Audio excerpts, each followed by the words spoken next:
नमस्कार, ओम नमः शिवाय, हर हर महादेव। स्वागत है आपका अपने ही चैनल सनातनी वाणी में।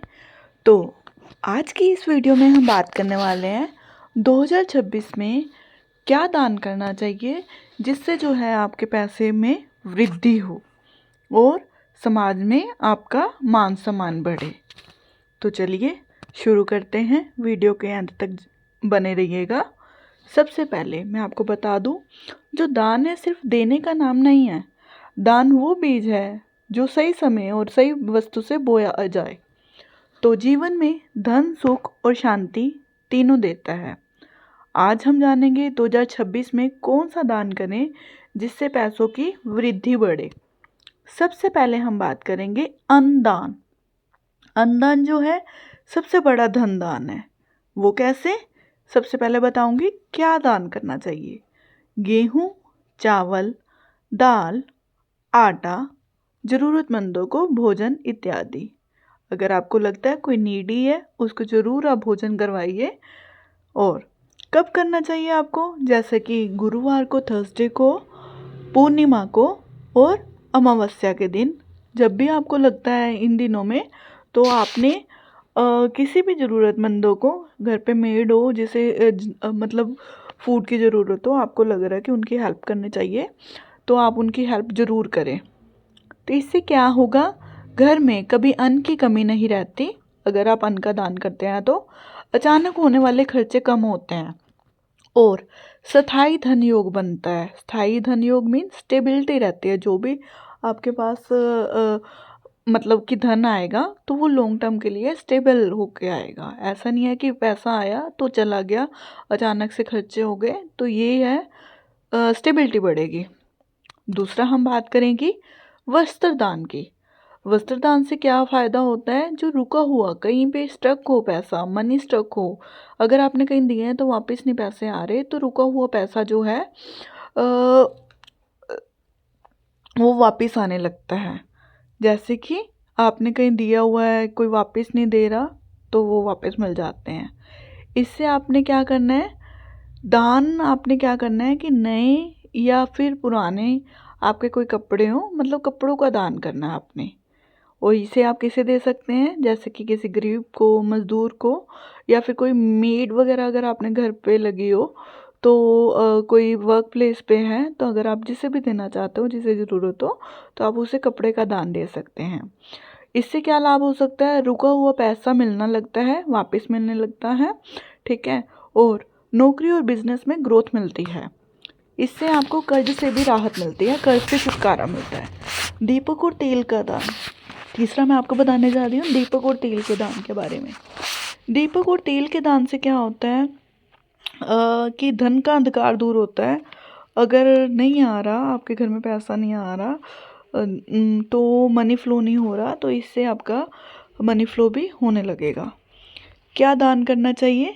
सरसों का तेल, मिट्टी के दीपक। कहाँ पे आपको सरसों का तेल के दीपक जलाने चाहिए? मंदिर में, पीपल के नीचे, या फिर शनि देव स्थान पे। शनिवार को, मंगलवार को शनि देव स्थान पे आपको जो है मिट्टी के सरसों के दीपक, जो है तेल का दीपक जलाना चाहिए। इससे क्या होता है, एक तो आर्थिक बाधाएं दूर होती हैं। अगर आपको कोई फाइनेंशियल प्रॉब्लम आ रही है तो उससे दूर दूर मतलब ख़त्म हो जाएगी वो। और नकारात्मक ऊर्जा जो है, अगर कोई नेगेटिविटी चल रही हो घर में, माइंड में कहीं मन ना लग रहा हो, तो वो भी ख़त्म होने लगता है। शनि दोष शांत होता है ये उपाय करने से। और नेक्स्ट मैं आपको बताने जा रही हूँ गाय को दान, गाय को चारा। इससे क्या होगी? लक्ष्मी की कृपा होगी, लक्ष्मी की कृपा होगी। और क्या आप दान कर सकते हैं? जैसे कि हरा चारा, गुड़, रोटी। और कब करना चाहिए ये? शुक्रवार या सोमवार को आपको ये दान करना चाहिए। इससे क्या होता है, घर में धन रुकता है, सुख समृद्धि बढ़ती है, पारिवारिक शांति जो है वो भी बनी रहती है ये उपाय करने से। आप अपने घर से बना के भी गाय को रोटी दे सकते हैं। और जो रोटी देनी है उस पर थोड़ा घी लगा के मीठे के साथ, चाहे शक्कर के साथ दे सकते हैं, चाहे वो गुड़ के साथ दे सकते हैं। इससे लक्ष्मी जी की कृपा जो आपके घर पर सदैव बनी रहेगी। और अब हम बात करें नमक दान की। नमक दान। नमक से क्या फ़ायदा होता है? दरिद्रता हटने लगती है। कोई घर में दरिद्रता हो या किसी का काम में मन ना लगता हो, ठीक है, तो आप कहीं लंगर, जहाँ पे लंगर बन रहा हो, ठीक है, मंदिर में, गुरुद्वारे में, तो नमक दान कर सकते हैं, या फिर किसी गरीब को भी आप 1 किलो नमक दे सकते हैं। खास दिन क्या है? शनिवार का। शनिवार को आप ये नमक का दान कर सकते हैं। और इससे क्या लाभ होगा? दरिद्रता दूर होगी, खर्चों पर नियंत्रण कम होगा। जो आपके फजूल खर्चे कई बार हो जाते हैं, अनसर्टेनी, आपके कई अचानक से ही खर्चे आ गए घर परिवार में, तो उन पर जो है काबू बना रहेगा। नज़र दोष कम होगी। अगर आपको लगता है कि आपके घर परिवार में आप पे, आपके काम पे नज़र लगती है, तो नमक दान से नज़र दोष भी जो है वो कम होने लगती है, या फिर ख़त्म हो जाती है। आगे हम बात करें शिक्षा दान की। शिक्षा दान, एजुकेशन, इसका क्या फ़ायदा होता है? ये जो होता है भविष्य का सबसे बड़ा दान माना गया है, क्योंकि जो इससे जो है शिक्षा का दान, अगर हम किसी को शिक्षा, एजुकेशन में हेल्प करते हैं, तो उसके लिए वो आपके सारी ज़िंदगी जो है, सारी लाइफ में आपके एहसानमंद रहता है, आपके उपकारों को नहीं भूलता। तो आप क्या कर सकते हैं? अगर ज़रूरतमंदों को किताबें, कापी, पेन, या फिर अगर किसी को फ़ीस अगर नहीं एबल है, तो आप उनकी फ़ीस में दे के भी हेल्प कर सकते हैं। अगर आप कैपेबल हैं तो ज़रूर ऐसी हेल्प कीजिए। इससे क्या लाभ आने वाले हैं, मिलेंगे आपको? आने वाले वर्षों में बड़ा धन योग मिलता है। अगर आप शिक्षा का, एजुकेशन का दान देते हैं तो बच्चों की पढ़ाई में सफलता मिलती है। और क्या होता है? भाग्य मजबूत बनता है, लक जो है और स्ट्रॉन्ग बन जाता है, ठीक है। और सबसे ज़रूरी बात आपसे मैंने ये बात करनी थी कि ये तो मैंने आपको दान बताए हैं, और सबसे मेन बात है गुप्त दान। गुप्त दान सबसे तेज फल लाता है, ठीक है, बिना बताए, बिना नाम जताए। अगर आप गुप्त दान करते हैं तो इसका तो कोई मज़ा ही नहीं है, कोई मतलब तुलना ही नहीं है किसी से भी। किसी की मदद अगर आपने करनी है तो चुपचाप कीजिए, जग में जग जाहिर करके मत कीजिए। तो गुप्त दान मैंने आपको बताया है, इससे इसके अपने ही लाभ हैं।